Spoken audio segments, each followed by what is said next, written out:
ఈ భూలోకంలో మానవునికి అవసరము.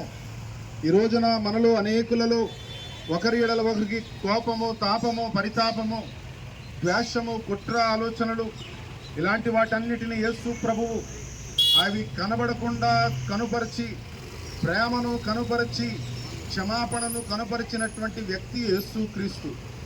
యేసు అనగా ప్రేమ, యేసు అనగా జీవము, యేసు అనగా నిత్య జీవము, యేసు అనగా క్షమాపణ, యేసు అనగా న్యాయము.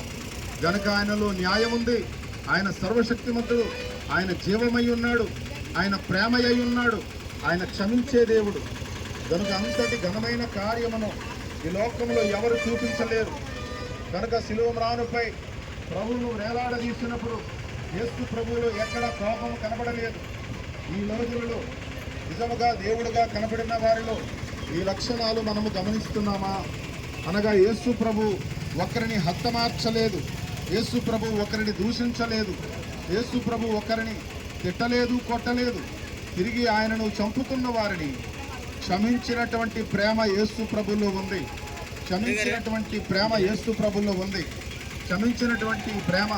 అందుకే యేసు ప్రభుకు ప్రేమామయుడు, యేసు ప్రభుకు కరుణామయుడు, యేసు ప్రభుకు దయామయుడు అనే గొప్ప పేర్లు ఉన్నాయి.